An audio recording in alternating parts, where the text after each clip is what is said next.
తెలివిగా ఆలోచిస్తూ సులువుగా పని చేయడం అనేది బుర్రున్నోడు చేసే పని. మళ్ళీ చెప్తా చూడండి. తెలివిగా ఆలోచిస్తూ సులువుగా పని చేయడము అనేది బుర్రున్నోడు చేసే పని. ఆలోచించటం తెలివిగా ఆలోచించాలి, పని సులభంగా చేయాలి. ఇంతకీ ఆలోచన ఇచ్చేది ఎవరు? మనం ఎప్పుడు చెప్పుకున్నాం, ఆయన ఆలోచన కర్త. ఆయన ఆలోచన కర్త. ఆయన పేరే నజరేయుడైన యేసు. ఆ నజరేయుడైన యేసును మనం అంగీకరించాము గనుక మనకు దేవుడు ఎలాగ మనల్ని నడిపిస్తాడు అని అంటే ఆలోచన ఇచ్చి నడిపిస్తాడు. ఈ ఆలోచన తీసుకున్న మనము తెలివైన విధంగా ఆలోచించాలి. ఆ ఆలోచనను పట్టుకొని తేలికగా పనిచేసుకుంటూ ముందుకు వెళ్ళవలసిన అవసరత ఉంది. పనిచేస్తే పనివాడు జీతానికి పాత్రుడు అని బైబిల్లో చెప్పబడింది. పని చేయాలి, జీతం తీసుకోవాలి.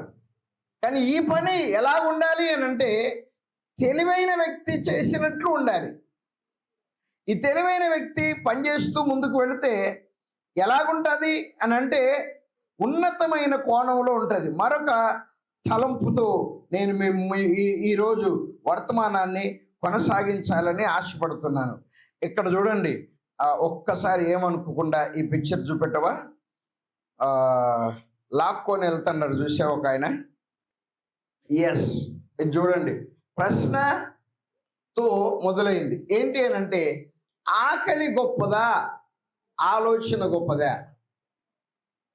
అంటే ఆకలి అవసరాన్ని చూపిస్తుంది, ఆలోచన బ్రతకడము నేర్పిస్తుంది. ఆలోచన బ్రతకడము నేర్పిస్తుంది, ఆకలి అవసరాన్ని చూపిస్తుంది. ఆకలి గొప్పదా, ఆలోచన గొప్పదా? చూడండి, జవాబు చెప్పాను నేను కింద నుంచి. ఆకలి బ్రతకడం నేర్పిస్తుంది, ఆకలి అవసరాన్ని చూపిస్తుంది. ఆలోచన గొప్పదా, ఆకలి గొప్పదా? ఆలోచన గొప్పది.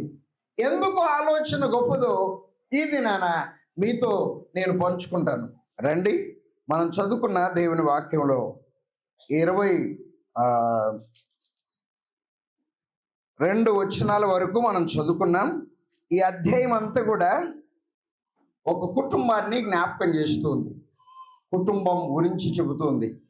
ఆ కుటుంబంలో మొదటి వచనం చూస్తే అటువలే స్త్రీలారా అని రాయబడింది. 7వ వచనం చూస్తే అటువలే పురుషులారా. కదా, స్త్రీలు పురుషులు ఉంటేనే కదా కుటుంబం అయ్యేది. ఎవరో ఒక ఆవిడ చెప్పింది, ఏమని అని అంటే ఉండాలనుకుంటుండా, ఉపవాసం ఉండాలనుకుంటుండా, ఉండలేకపోతుండా, ఉండలేక అట్నే పోతే. ఆలోచించండి, ఆ దారి కాకుంటే ఇంక చెప్పండి, ఇంకో దారి ఎతకండి. దేవుణ్ణి ఆలోచన తీసుకోవడం ప్రయత్నం చేయండి. 4 వ్యక్తులు మోసుకొని వచ్చారు ఆ ఇంటికి. ఆ ఇంట్లో యేసు ప్రభు ఉన్నాడు, ప్రజలు ఇంటి నిండా ఉన్నారు. మోసుకొని వచ్చిన వారు వెనక్కి వెళ్ళిపోవచ్చు. ఎందుకు అనంటే వచ్చేటందుకు దారి లేదు.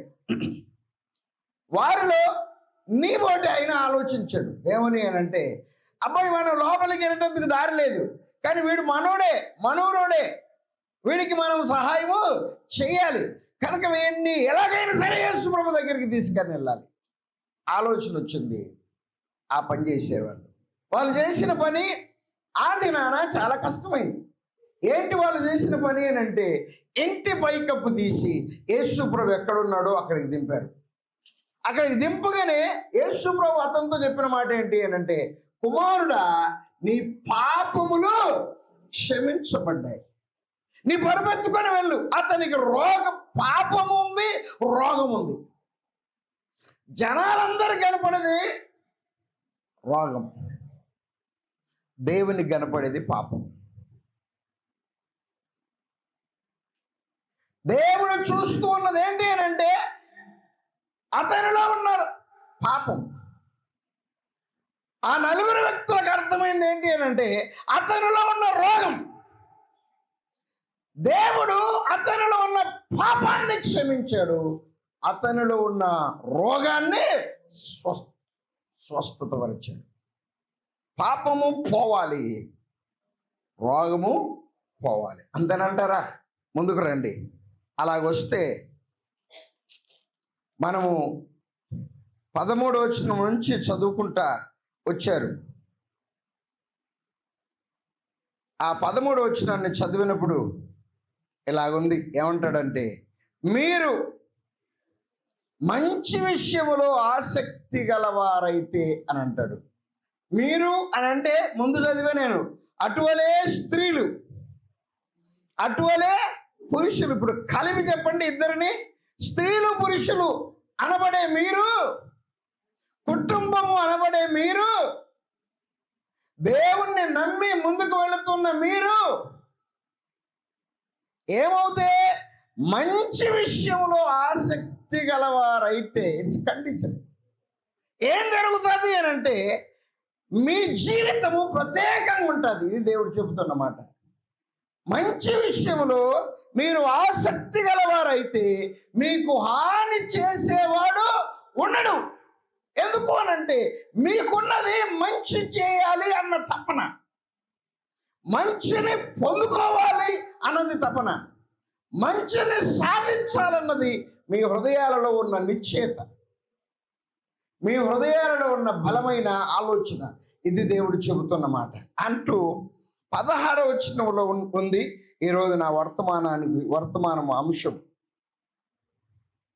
నిర్మలమైన మనసాక్షి గలవారై మీలో ఉన్న నిరీక్షణ గురించి మిమ్మును హేతువు అడుగు ప్రతి వారికి సాత్వికముతోనూ భయముతోనూ సమాధానము చెప్పుటకు ఎల్లప్పుడూ సిద్ధముగా ఉండి మీ హృదయముల యందు క్రీస్తును ప్రభువుగా ప్రతిష్ఠించుడి.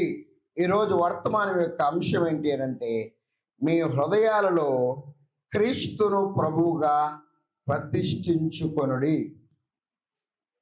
నీ హృదయములో క్రీస్తును ప్రభువుగా ప్రతిష్ఠించుకో. ఇలాగ చెబుదాం అందరం. నా హృదయములో, ఇంకోసారి ఈ అమ్మాయి కూడా అనండి ఇప్పుడు. క్రీస్తును ప్రభువుగా ప్రతిష్ఠించుకుంటాను. అంతే, సింపుల్. ప్రతిష్ఠించుకుంటే అది ఉంటుంది అలాగే. ఎవరిని ప్రతిష్ఠించుకోవాలి అని అంటే యేసు క్రీస్తును ప్రభువుగా ప్రతిష్ఠించుకోవాలి. ఎక్కడ? నీ హృదయంలో. దావీదు కుమారుడైన సొలొమోను సామెతల గ్రంథం 4వ అధ్యాయం 1వ వచనములో ఇలాగ అంటాడు.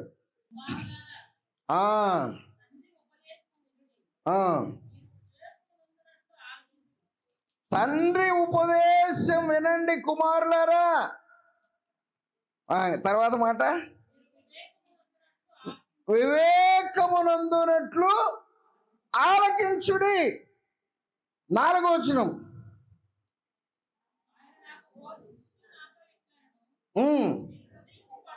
నీ హృదయము పట్టుదలతో నా మాటలను పట్టుకొన నిమ్ము. 3వ అధ్యాయం 1వ వచనం,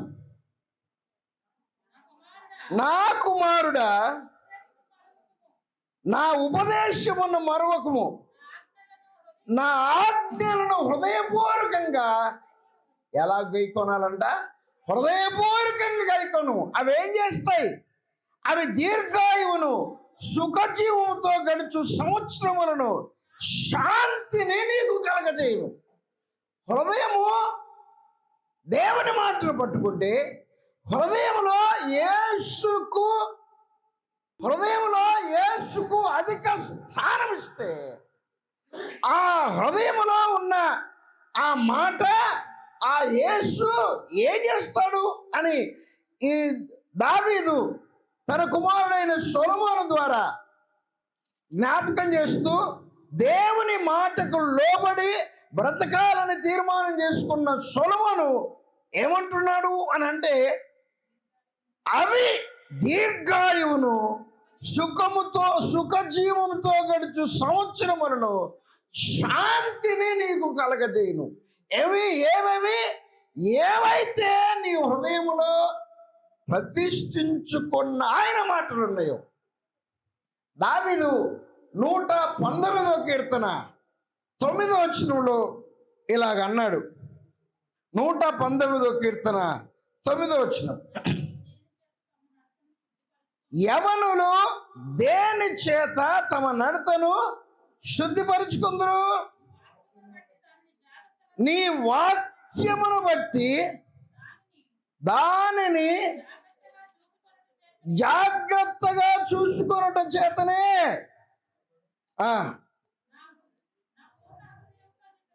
నా పూర్ణ హృదయంతో నిన్ను వెతికి ఉన్నాను. నన్ను నీ ఆజ్ఞను విడిచి తిరగనీయకుము. నీ ఎదుట నేను పాపము చేయకుండానట్లు నా హృదయములో నీ వాక్యము ఉంచుకొని ఉన్నాను. హృదయములో ఉండవలసింది దేవుడు, హృదయములో ఉండవలసింది దేవుని మాటలు, హృదయములో ఉండవలసింది దేవుని వాక్యం, హృదయములో ఉండవలసింది ఆలోచన, హృదయములో ఉండవలసింది మనకు అర్థం కాని పరిస్థితి ఏదైనా ఉన్నట్లయితే దేవుణ్ణి అడిగి మరొకరిని అడిగి మరొక విధంగా ఏదో ఒక విధంగా ఆలోచన తీసుకొని ఆలోచనకర్త అయిన దేవుని మీద ఆధారపడి మన జీవితాన్ని దిద్దుకోనవలసిన అవసరత మనందరి మీద ఉంది. మన జీవితాన్ని ఉన్నతంగా మలుచుకోనవలసిన అవసరత మనందరి మీద ఉంది.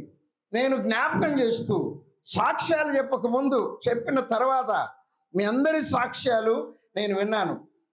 8వ తారీఖు మొదలైన ప్రతిరోజు 1 గంట ప్రార్థన సమయం ఎవరెవరైతే హాజరవుతున్నారో అది వ్యక్తిగతంగా వారికి మేలవుతుంది. వ్యక్తిగతంగా వారికి మేలైంది అని అంటే వారింట్లోకి వెళ్ళటం ద్వారా ఆ ఇంట్లో ఉన్న వారికి కూడా మేలవుతుంది. వ్యక్తిగతంగా మేలు నీవు నేను అనుభవించడం నేర్చుకుంటే అది నీ కుటుంబానికి, అది నీతో సహవాసం చేస్తున్న వారికి, నీకు సంబంధించిన వారికి అది మేలుకరంగా ఉంటుంది. పాస్టర్ గారు నాతో ప్రతిరోజు మేము ఇరువురు మాట్లాడుకుంటాం. చాలామంది దేవుని ఆత్మ చేత నింపబడ్డారు. అందును బట్టి దేవునికి మహిమ కలుగును గాక. నూతనంగా దేవుని ఆత్మ చేత నింపబడ్డారు. అందును బట్టి దేవునికి మహిమ కలుగును గాక. అలాగే కొంతమంది ఆత్మ వరాలతో నింపబడ్డారు. ఈ ఆత్మ వరాలు నీ జీవితంలో పనిచేస్తున్న ఆత్మ వరాలను ఎలాగ ఉపయోగించుకోవాలో ఈ వారంలో ఏదో ఒక రోజు జీవన వచ్చి వాటిని బోధిస్తాడు, వాటిని జ్ఞాపకం చేస్తాడు. దాన్ని గత రాత్రి మేము మాట్లాడుకున్నాం. నీకున్న వరాన్ని ఎలాగ ఉపయోగించుకోవాలి. సారు జీవితంలో దేవుడు ఎంతో మేలు చేశాడు. ఆయన అలాగే కూర్చున్నాడు. కానీ ఆయన లేచి నిలబడి చెప్పిన మాట ఏంటి అంటే, ప్రజల జీవితాలలో దేవుడు మార్పు కలగజేస్తున్నాడు. ప్రజలు మందిరానికి వచ్చి దేవుణ్ణి ఆరాధిస్తున్నారు. అది చెప్పకపోతే, అది పంచుకోకపోతే ఎలాగ మీ ద్వారా దేవుడు పనిచేస్తున్నాడని అర్థమవుతుంది. ఈ పదాలు మనం వాడొద్దు. నేను అన్యుల మధ్య పనిచేయాలి అని. మనం కూడా అన్యులమే. ఇక్కడ యూదులు ఎవరన్నా ఉన్నారా? 1 2 3 4 5 6 ఉన్నారు. ఇక్కడ ఇశ్రాయేలీలు ఎవరన్నా ఉన్నారా? 1 2 3 4 5 6 11 మంది, మొత్తం 17 మంది తప్ప మిగతా మనం అందరం అన్యులమే. యూదులు ఇశ్రాయేలు లేకపోతే అన్యులే.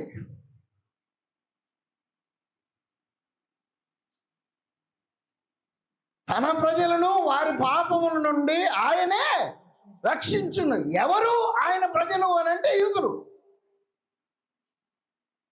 మనం యూదులం కాదు, మనం అన్యులం. అన్యులమైన మనము రక్షించబడ్డాం. యేసు ప్రభు వారిని సొంత రక్షకునికి అంగీకరించాం. మనకు ఒక పేరు పెట్టేశారు. వెనకడికి ఎవరో ఒక పెద్ద ఆయన అంటున్నాడు, మనమే కొన్ని కులాల వారిని ఎవరన్నా బండేసుకొని వచ్చి పాస్టర్ గారు వచ్చాడు అనుకోండి, ఆయన అక్కడ నిలబడితే మీ వాళ్ళు ఇక్కడ కాదు, క్రైస్తవులందరూ అక్కడ ఉన్నారు అని చెబుతారు. మీరు అటెళ్ళండి అని చెప్పి వాళ్ళను క్రైస్తవులుగా దూరంగా మనము ఉంచాం. మనం కూడా అన్యులమే. ఇప్పుడు మనం యేసు ప్రభు నమ్ముకున్నాం కనుక ఇప్పుడు మనం ఏమయ్యాము అని అంటే ఆయన బిడ్డలమయ్యాం. ఆయన బిడ్డలమైన మన ఇళ్ళలోనే ఆయనకు దూరంగా బ్రతికేవారు ఉన్నారు. అందుకే నేను కుటుంబాన్ని జ్ఞాపకం చేశాను. ఆయన బిడ్డలమైన మన కుటుంబాలలోనే ఆయనకు దూరంగా బ్రతుకుతున్న వారు ఉన్నారు. మరి వారిని ఏమనాలి? వారు క్రైస్తవులు కాదు కదా. ఒక ఆవిడ అంది, మీరు తెల్లవారుజామున ప్రార్థనకు రండి. పగలు ప్రార్థనకు వచ్చి సాయంత్రం ప్రార్థనకు వచ్చి ఆడ మీటింగ్కి పోయి ఎన్నిసార్లు పోయాను అయ్యగారు, భలేగా చెబుతున్నారు మీరు. పగలు ప్రార్థనకు వచ్చి వస్తుందంట, రాత్రి 7 నుంచి 8 దాకా ప్రార్థనకు వచ్చిందంట. మళ్ళీ ఆడ మీటింగ్కి పోయి ఆమె ఆలోచించవచ్చుగా, ఆ బుట్టది లాక్కుపోయేటలాగా. పగలు నేను ఇక్కడికి పోతారా, మరి పెద్ద మనవుడా నువ్వు సాయంత్రం అటు పోరా, మరి రెండవ మనవుడా నువ్వు ఇక్కడికి పోరా, ఈ మొత్తం కలిపి మనకు మేలు అవుతుంది, అది మన ఇంట్లోకి ముద్ద అవుతుంది. ఎవరు చెప్పాలి ఇది? నువ్వే ఆలోచించాలి. ఎవరు చెప్పాలి ఇది? నువ్వే ఆలోచించాలి, నేనే ఆలోచించాలి. నేను ఆలోచించకపోతే, నేను నిర్ణయం తీసుకోకపోతే నేను దీర్ఘాయువును పొందుకోలేను. నా హృదయంలో ప్రభు ఉండడు. ప్రభు నిర్ణయం నా జీవితంలో నెరవేరదు. నా కుటుంబానికి కావలసినది ప్రభు దగ్గర నుండి నేను పొందుకోలేను. నేను ఆలోచించకపోతే నేను అక్కడే ఉంటాను. ఎందుకు అనంటే వయసు పెరిగే కొద్దీ, చదువు పెరిగే కొద్దీ, వేరే దేశం వెళ్ళే కొద్దీ ఆ బిడ్డలకు సంబంధించిన పనిని భిన్నంగా మనం చూడవలసిన వారమైనాం. అయితే చూస్తూ ఉన్న మనము మన బిడ్డల విషయంలో ఎవరికి అధిక ప్రాధాన్యత ఇవ్వాలి అని అంటే చెప్పండి, దేవుని ఆలోచన, దేవుని ఆలోచనకు, దేవునికి మనం ప్రాముఖ్యత ఇవ్వవలసిన వారమైనా. అందుకనే అటువలే స్త్రీలారా అని మొదలెట్టాడు పేతురు. మీరు ఆ భాగం అంతా చదవండి. ఆ తర్వాత ఏమన్నాడంటే అటువలే పురుషులారా. మీరందరేమో వాళ్ళు తెలుసా, ఏక మనస్కులై మీ హృదయములో చెప్పండి, ఎవరిని ప్రతిష్ఠించుకోవాలి? అటువలే స్త్రీలారా, అటువలే పురుషులారా, అటువలే మనస్సు కలిగిన మనుషులారా, మీ మనసాక్షి విషయంలో మిమ్మల్ని మీరు సరి చేసుకుంటూ మీ హృదయాలలో ప్రభువును ప్రతిష్ఠించుకుంటే మీకు హాని చేసేవాడు ఎవరు? మరి ఏం జరుగుతుంది ప్రభువును ప్రతిష్ఠించుకుంటే? మొదటిది ఏం జరిగిద్ది ప్రభువును ప్రతిష్ఠ చేసుకుంటే? రండి 16వ వచనం.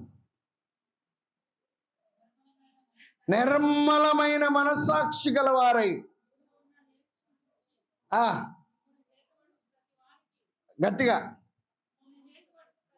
ఇంకొంచెం గట్టిగా, సాత్వికముతోను భయముతోను సమాధానము చెప్పుటకు ఎల్లప్పుడూ సిద్ధముగా ఉండి మీ హృదయముల యందు క్రీస్తును ప్రభువుగా ప్రతిష్ఠించుడి.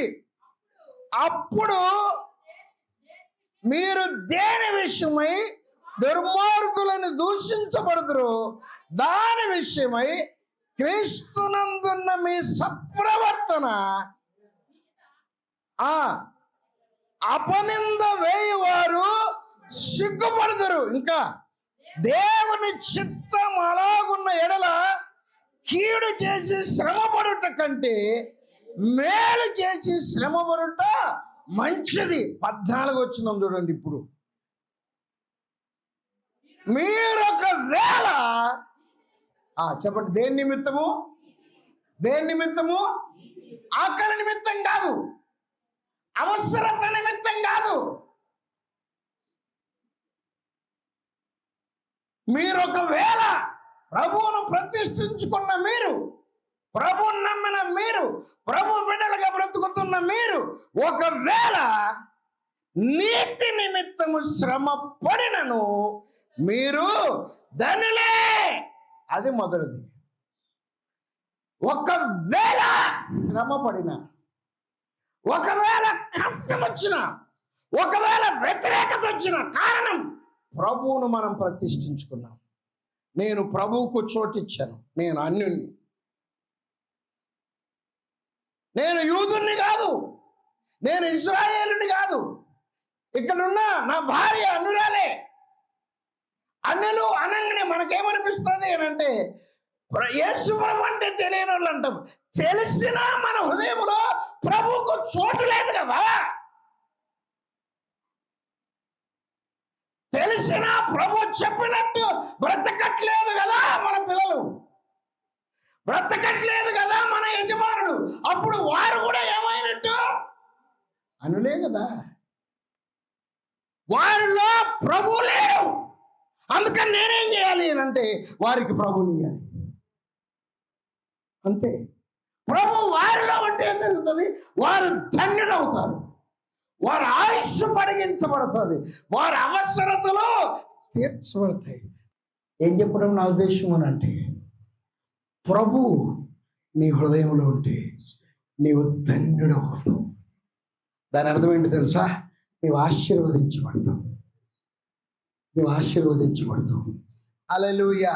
మీరొకవేళ నీతి నిమిత్తము శ్రమ పడినా మీరు ధన్యులే. కారణం మీరు ప్రభువును ప్రతిష్ఠించుకున్నారు.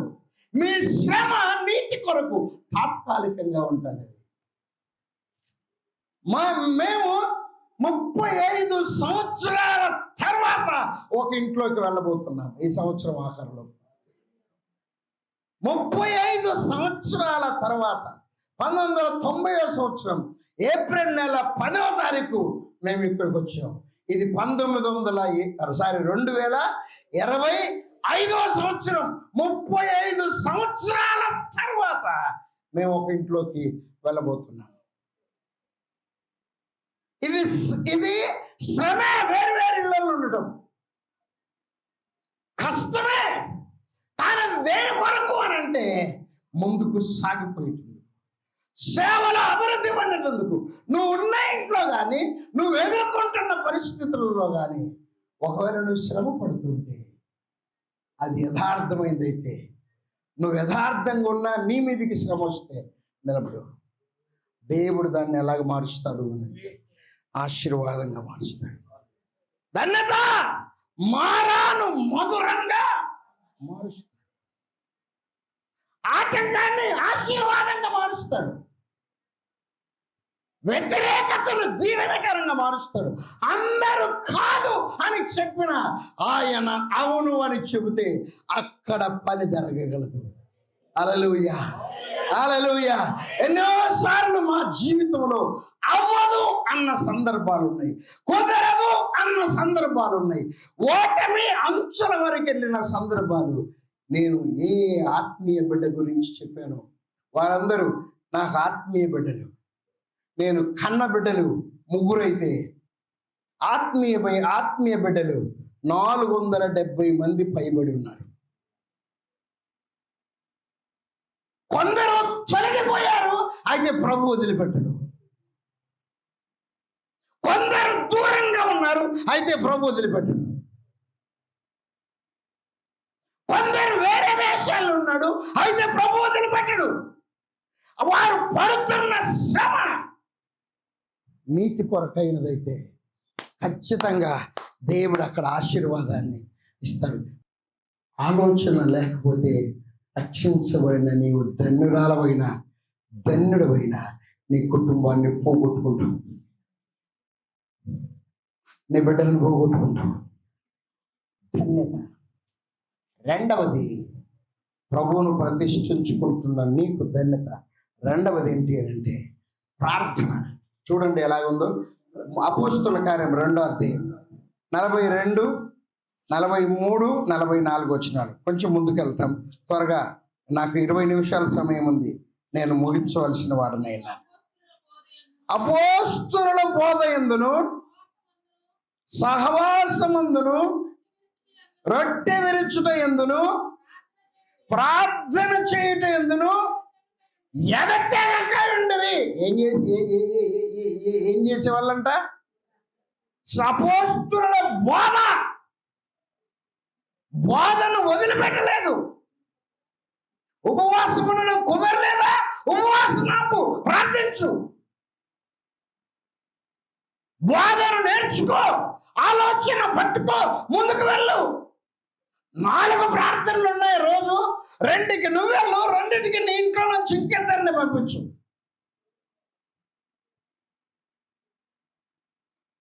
బోధను నిర్లక్ష్య పెట్టద్దు. సహవాసమందును ఇదిగో రొట్టె విరుచుట. తర్వాత ప్రార్థన ఆపొద్దు. ప్రార్థనకు రాకుండా ఉండద్దు, ప్రార్థన చేయకుండా ఆగిపోవద్దు. ప్రార్థన చేస్తే భక్తుడు అన్నాడు, ప్రార్థన విల్ బ్రింగ్స్ రివైవల్, ఉజ్జీవాన్ని తీసుకొచ్చింది. ప్రార్థన ఉజ్జీవాన్ని తీసుకొచ్చింది. ప్రార్థన ఉన్న సిచ్యువేషన్ను సాల్వ్ చేసింది. ఏ సిచ్యువేషన్ అయినా సరే, ఏ సంఘటన అయినా సరే అది సరిచేస్తుంది. ప్రార్థన ప్రొవిజన్ ఇచ్చింది. అంటే నీకేం కావాలో అది ప్రార్థన ద్వారా నువ్వు పొందుకోవచ్చు. అది మనకు అర్థం కావాల్సింది. ఎక్కడ ఉన్నంత వరకు, నీ హృదయములో ఉన్నంత వరకు. విత్తని పక్షులను నిత్యము పోషిస్తూ ఉన్నాడు ఆయన. నీ పిల్లలను, నా పిల్లలను పోషించడము ఆయనకు కష్టము కాదు. ఎప్పుడు ప్రార్థించినప్పుడు. ఈ దైవజనుడు ఏమంటాడు అని అంటే, ఈయన గారి పేరు విలియం కేరీ. నేను చనిపోయిన తర్వాత నా రక్షకుని గురించి మాట్లాడండి, మట్టి పురుగైన నా గురించి కాదు. నేను మట్టి పురుగునండి. ఆయన ఏం చేశాడు తెలుసా? ఈనాడు నా చేతిలో, ఒక్కసారి మీ చేతనైతే ఇలాగ చూపెట్టండి, నా చేతిలో నీ చేతిలో ఉన్న బైబిల్ వచ్చేటందుకు కారణం ఆయనండి. దేవదానం గారు, శేఖర్ గారు, మేడం గారు, నల్లగా తెల్లగా పచ్చగా ఉన్న మన చేతిలో అట్టలు వేసుకున్న ఈ బైబిల్ వచ్చేందుకు కారణం ఆయనే. బైబిల్ ప్రింట్ వేయాలని ప్రింటింగ్ మిషన్ తయారు చేసుకొని అన్ని రెడీగా పెట్టుకుంటే కాల్ చేశారు. కన్న బిడ్డను చచ్చిపోతే పూడ్చిపెట్టేవారు లేరు. తనే గుంట తీసుకొని పూడ్చిపెట్టాడు. ఇటు ప్రింటింగ్ ప్రెస్ తగలబడింది, ఇటు బిడ్డ చనిపోయాడు, భార్య పిచ్చిదైంది. కానీ ఆయన ప్రార్థన మానుకోలేదు. హల్లెలూయా. ఆయన ప్రార్థన మానలేదు. ఆయన చనిపోయాడు. కానీ ఈ రోజు కూడా 2025వ సంవత్సరం ఏప్రిల్ 6వ తారీఖు కూడా ఆయన గురించి నేను చెబుతున్నా. దానికి కలిగిన కారణము రక్షకుడైన యేసు. చెబుతున్నాను వినండి దేవుని బిడ్డలారా, నీ తర్వాత కూడా మాట్లాడుకోవాలి, నా తర్వాత కూడా మాట్లాడుకోవాలి. ఏం చెప్పడం నాకున్న ఉద్దేశం అని అంటే, ప్రార్థిస్తూ ఎదురు చూస్తే నీకేం కావాలో దేవుడు కదులుతాడు. ఆయనది ఇండియా కాదు. ఎన్ని భాషల్లోకి తర్జుమా అయింది తెలుసా? 13 భాషల్లోనికి తర్జుమా చేయబడింది. భాషలన్నింటిలో బైబిల్ వచ్చింది. ఇంకేం బైబిల్ వచ్చింది. ఇది ఎన్నిసార్లు చదివారండి? మీరు ఎవరైనా ముసలోళ్ళు, పడుసోళ్ళు కాదు, యోహాను సువార్త 3వ అధ్యాయం 16వ అధ్యాయం ముసలోళ్ళు లేచి కంటతో చెప్పారు అనుకోండి, నేను ఈ బైబిల్ ఇస్తాను. ముసలోళ్ళు. కానీ దీన్ని మీరు ఫుట్ నోట్స్లో చూస్తే ఇలాగుంటుంది. ఆదిమ ఎబ్రి గ్రీక్ భాషల్లో నుండి రూపాంతరము చేయబడింది. తర్జుమా చేసి తెలుగులోకి వచ్చేటట్టు చేసి ఎంత కష్టపడ్డాడు.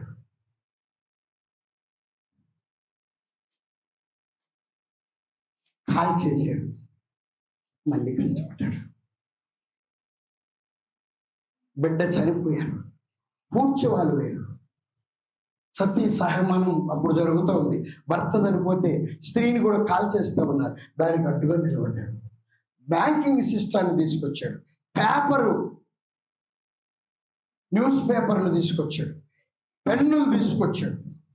ఎన్నో పనులు ఆయన చేశాడు. ఆయన చెబుతున్న మాట ఏంటంటే, నేను మట్టి పురుగునండి,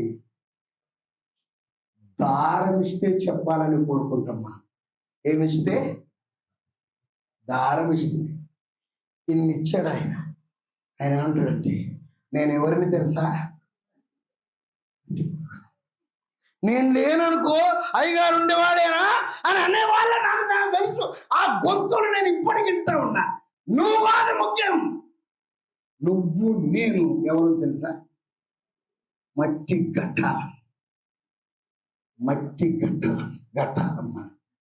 ఈ మట్టి గట్టాలమైన మనలో నుండి మహిమైశ్వర్యాన్ని బయటికి తీసుకొచ్చాడు దేవుడు. దాని పేరే అదే ప్రార్థన.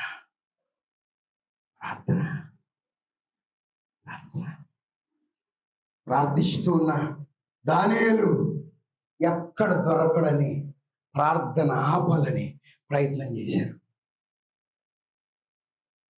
ప్రార్థన ఆపకపోతే నీ పని అయిపోతుంది అని అంటే అన్ని విని దానియేలు ఇంటికి వెళ్ళి యెరూషలేము వైపు గుమ్మాల వైపు ఆ కిటికీ తలుపులు తీసి మళ్ళీ మోకరించి, దేవా, నీవు ఇశ్రాయేలీయులను కాపాడిన దేవుడు,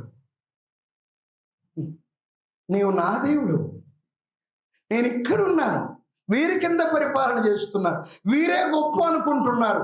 కాదు తండ్రి, నువ్వే గొప్పవాడు. ఆయన ప్రార్థన మానలేదు అని ఆయన తీసుకుని వెళ్ళి సింహాల బోనులో పడవేశారు. ఆ రాత్రంతా సింహాలు మౌనంగా ఉండేటట్లు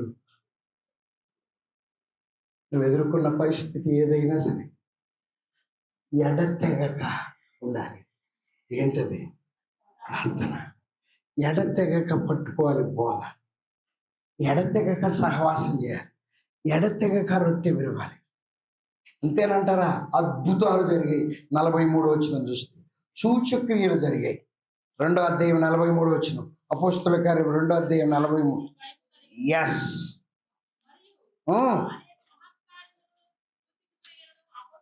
అనేక మహత్కార్యాలు, సూచక క్రియలు అపోస్తలుల ద్వారా జరిగాయి. విశ్వసించిన వారందరూ కూడి తమకు కలిగినదంతా ఒకటైంది. నేను అప్పుడప్పుడు అడుగుతాను, మీ ఇంట్లోకి వచ్చే జీతం ఎంతండి అని అంటే, ఏమోనండి నాకు తెలియదు. ఎంతమంది ఉన్నారంటే 4 ఉన్నారు పని చేసేవారు. ఎందుకనంటే ఎవరి జీతం వాళ్ళకి ఇయ్యరు, ఎవరిది వాళ్ళకే వాళ్ళ దగ్గరే ఉంటుంది. నో, ఇక్కడ ఏం జరిగింది అని అంటే, రక్షించబడిన వారందరూ సమిష్టి అయ్యారు. అందుకని వారి దగ్గర సమృద్ధి ఉంది. వారి ద్వారా సూచక్రియలు దేవుడు చేశాడు, మార్పు దేవుడు కలగజేశాడు, పరిస్థితులను దేవుడు మార్చాడు. దేని ద్వారా? ప్రార్థన. మొదటిది, ప్రభువును నీ హృదయంలో ప్రతిష్ఠించుకున్న వ్యక్తిగా నువ్వు నిలబడితే ధన్యత నిన్ను వెంటాడతాయి. పోరాటాలు రావచ్చు, వ్యతిరేకత రావచ్చు, ఇబ్బంది ఏర్పడవచ్చు, అప్పు అవ్వచ్చు, ఆకలి అవ్వచ్చు, కానీ నువ్వు ప్రార్థిస్తూ నిలబడగలిగిన వ్యక్తి అయితే, నిలబడిన వ్యక్తిగా మనం రుజువుపరుచుకుంటే దేవుడు సూచక కార్యాలు చేస్తాడు, దేవుడు అద్భుతాలు చేస్తాడు. దేవుడు సమిష్టిగా ఉండేటట్లు, సంతృప్తి పరిచేటట్లు దేవుడు చేస్తాడు. సంగమా, దేవుని రూపం మనకిచ్చి మన ప్రార్థన ద్వారా అద్భుతాలు దేవుడు చేయాలని ఆశపడుతున్నాడు. మన బిడ్డల్లో కార్యాలు చేయాలని ఆశపడుతున్నాడు. మనం ఎదుర్కొనే సమస్యకు జయం ఇవ్వాలని దేవుడు ఆశపడుతున్నాడు. గొప్ప కార్యాలు చేయాలని దేవుడు ఆశపడుతున్నాడు. నీ ఉన్న చోటనే నీకు అవసరమైంది ఇవ్వాలని, అక్కడే పుట్టించాలని, అక్కడికే నడిపించాలని దేవుడు ఇష్టపడుతున్నాడు. హల్లెలూయా, హల్లెలూయా, హల్లెలూయా, హల్లెలూయా, హల్లెలూయా. మూడవది చెప్పి నేను ముగిస్తాను. మొదటి కొరింథీయులకు రాసిన పత్రిక 11వ అధ్యాయం 27-28 వచనాలు నేను చదువుతాను, అందరూ చూడండి. మొదటి కొరింథీయులకు రాసిన పత్రిక 11వ అధ్యాయం 27-28 వచనాలు. కాబట్టి ఎవడు అయోగ్యముగా ప్రభు యొక్క రొట్టెను తినును, లేక ఆయన పాత్రులనిది త్రాగును, వాడు ప్రభు యొక్క శరీరమును ఊర్చియు రక్తమును గూర్చియు అపరాధి అగును. కాబట్టి ప్రతి వాడు తన్ను తాను పరీక్షించుకొనవలెను. అలాగూ చేసి ఆ రొట్టెను తిని ఆ పాత్రలోనిది త్రాగవలెను. మూడోది ఏంటి అంటే, మనము ప్రతిరోజు పరీక్షించుకోవాలి. నేను అనుకున్నాను ఖచ్చితంగా వచ్చే వారం ఇక్కడ ఒక అర్థం ఉండాలి. ఏం జరిగింది అని అంటే చూడవచ్చు, ఉన్నా లేదా, ఎలా ఉన్నాము అని. ప్రతిరోజు మనం ఏం చేయాలంటే వాక్యం అనే అర్థంలో మనల్ని మనము పరీక్షించుకోవాలి. బలలో చేయి వేస్తున్నాం కదా, యోగ్యంగా ఉన్నామా లేదా? ఈరోజు పనికి వెళుతున్నాం కదా, ప్రార్థనతో యేసు రక్తంతో నన్ను నేను శుభ్రపరుచుకున్నానా లేదా అని మనలను మనమే ఏం చేయాలంట? పరీక్షించుకోవాలి. మనల్ని మనమే చూసుకోవాలి. అలాగ లేకపోతే ఆ కింది వచ్చిన చదివితే రోగులయ్యారు, చనిపోయారు, ఓడిపోయారు, బలహీనులయ్యారు, చేతగాని వాళ్ళు అయ్యారు, లేని వాళ్ళు అయ్యారు, నిన్నెవరు పట్టించుకొనని వారయ్యారు. అయోగ్యంగా ఉండదు.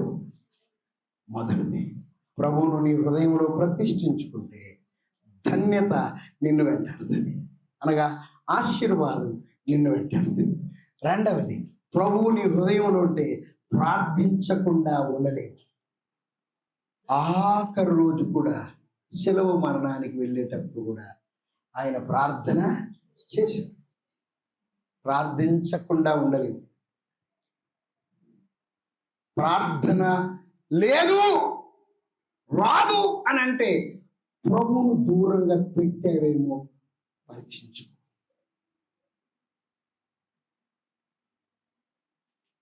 బల్ల దగ్గరికి వస్తూ ఉన్నాము నెల నెల, ఖచ్చితంగా రావాలి, కానీ పరీక్షించుకోవాలి.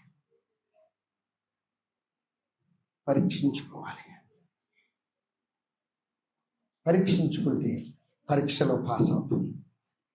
మొదటిది ధన్యత, ప్రభువును నీ హృదయంలో ప్రతిష్ఠించుకున్నావు కనుక అది నిన్ను వెంటాడుతుంది.